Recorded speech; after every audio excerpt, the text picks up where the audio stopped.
kabar? Saatnya Anda menyimak berita Semarang bersama saya, Aurika Gustina. Sejumlah berita menarik akan kami sajikan untuk Anda. Berikut 3 berita utama hari ini. Tolak rumah dieksekusi, 3 pria ancam bakar diri dengan mandi bensin di Kabupaten Pekalongan.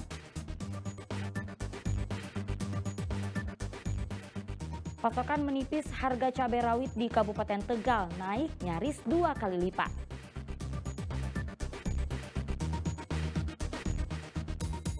Hilangnya Ketua DPRD Rembang, belakangan tersiar kabar Supadi ditahan karena naik haji jalur tak resmi.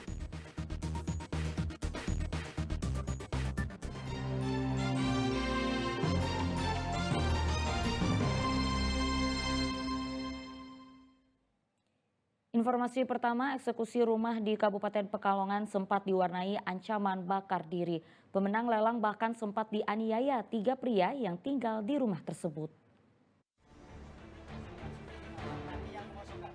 Di tengah pembacaan putusan eksekusi, tiba-tiba 3 orang pria keluar dari rumah lalu menyiram bensin ke tubuhnya. Mereka mengancam akan membakar diri jika eksekusi rumah di Desa Kadipaten Wiradesa, Kabupaten Pekalongan tetap dilanjutkan. Tak berhenti di sana, ketiganya juga mengejar dan menganiaya pemenang lelang yang berada di lokasi. Petugas pun akhirnya mengendalikan situasi dan menahan ketiga orang ini.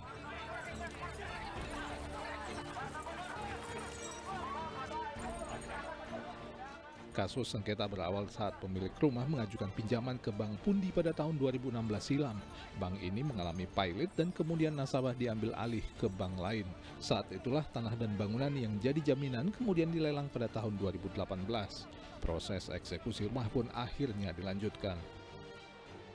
Kuncoro Wijayanto melaporkan dari Kabupaten Pekalongan. Informasi lainnya, harga cabai rawit di Kabupaten Tegal terpantau naik nyaris 2 kali lipat. Kenaikan beberapa jenis bahan pangan mulai dari beras hingga minyak goreng terjadi di Kota Tegal. Harga cabai rawit di Pasar Jatinegara, Kabupaten Tegal naik hingga nyaris 2 kali lipat. Cabai rawit merah merangkak naik dari Rp27.000 menjadi Rp48.000 per kilogram. Lalu cabai rawit hijau juga naik dari Rp16.000 menjadi Rp30.000 per kilogramnya. Sementara harga cabai keriting dan cabai merah justru turun. Pedagang menyebut kenaikan harga cabai rawit karena menipisnya pasokan, sementara permintaannya cukup tinggi. Kalau cabai setan susah Pak, makanya mahal ya. Biasanya dicari oleh pembeli apa Mbak, masyarakat? Ya yang kebanyakan sih walaupun mahal cabai setan Pak, yang cabai merah itu. Yang dicari ya? Iya, kebanyakan itu peminatnya yang banyak kayak tukang bakso pun. Harga bahan pangan di Pasar Bandung Kota Tegal juga terpantau naik. Beras yang sempat turun sepekan belakangan naik lagi. Beras kualitas medium naik dari Rp12.000 menjadi Rp14.000 per kilogram dan beras kualitas premium naik dari Rp13.000 menjadi Rp15.000 per kilogram. Pedagang menyatakan kenaikan beras terjadi akibat gagal panen petani di sejumlah tempat. Ini harga beras katanya naik Bu ya? Iya, Sekarang berapa Bu? sekarang 14.000. Itu yang medium ya? Iya, Kalau yang premium berapa Bu? yang premium 15. Mulai kapan Bu naik Bu? Mulai minggu ini. Katanya kenapa Bu harga beras naik? Ya, panen gagal. Komoditas lain yang naik cukup tinggi adalah kemiri. Bumbu dapur ini awalnya dijual Rp30.000, kini naik menjadi Rp40.000 per kilogram. Lalu minyak goreng curah dari harga Rp16.000 menjadi Rp18.000 per kilogram, padahal sebelumnya harga minyak goreng sempat turun. Pokok yang naik apa aja? Ini kemiri, Terus gula, minyak curah, karo minyak kita. minyak curah berapa? Minyak curah 18, Sebelumnya berapa? sebelumnya 17. Harga bahan pangan diperkirakan akan terus naik dalam beberapa waktu ke depan karena pasokannya ke pasar belum normal. Kuncoro Wijayanto dan Sugihartono melaporkan dari Kabupaten dan Kota Tegal. Usai memberi surat tugas, Partai Solidaritas Indonesia malah mencabut dukungannya kepada Kolonel Haryono Masturi dalam pemilihan Wali Kota Salatiga. Oke, jadi awalnya kenapa saya Partai Solidaritas Indonesia (PSI) Kota Salatiga mencabut dukungan kepada bakal calon wali kota Salatiga Kolonel Haryono Masturi. Sebelumnya mantan dan Lanal Semarang itu mendapatkan surat tugas dari Dewan Pimpinan Pusat PSI sebagai calon wali kota Salatiga. Ketua DPD PSI Salatiga menyatakan tidak mempersoalkan pencabutan dukungan tersebut meski ada surat tugas dari pusat, sebab surat tersebut bukanlah surat rekomendasi. Ketidaksamaan visi misi dengan Haryono menjadi latar belakang pencabutan dukungan. DPD PSI pun belum menentukan sosok yang akan didukung dalam Pilwalkot Salatiga 27 November mendatang. Ya itu tadi, pengantin aja bisa, suami istri aja bisa cerai ya. Apalagi kita di politik yang sangat-sangat dinamis, yang mungkin kita sudah tidak satu visi lagi. Usai mencabut dukungan kepada Haryono, PSI akan kembali membuka ruang diskusi dengan sejumlah bakal calon lainnya. Yulianto melaporkan dari Salatiga.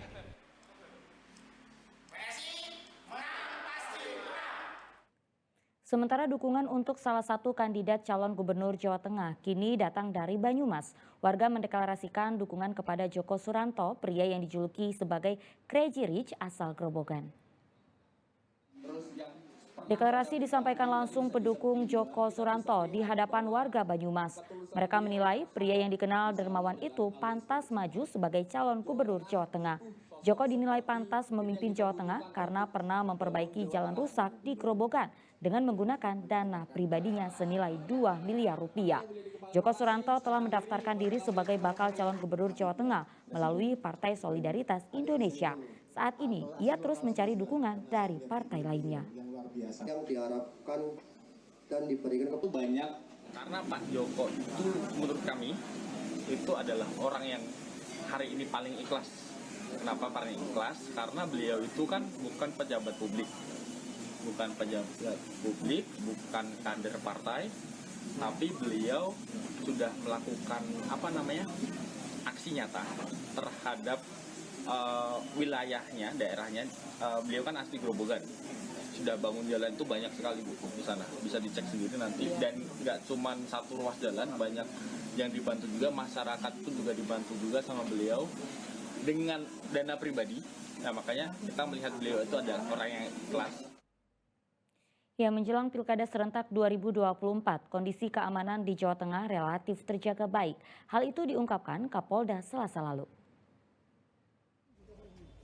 Di tengah peringatan HUT ke-78 Bayangkara, Kapolda Jawa Tengah bersama anggota One Team Press Habib Lutfi bin Yahya memastikan kondisi politik dan keamanan jelang Pilkada serentak relatif terkendali. Seluruh jajaran Polda Jateng siap melaksanakan operasi Mantap Praja pengamanan Pilkada serentak. Salah satu persiapannya dengan melatih 270 anggota Polri untuk pengawalan dan pengamanan para pasangan calon. Selain itu, Sispam Kota dan Sispam Mako juga siaga untuk menghadapi kondisi darurat.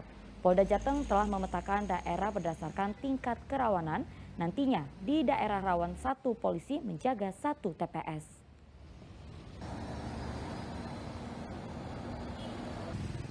Rawan sama, jadi kerja wilayah itu berdasarkan daripada kerawanan daerah.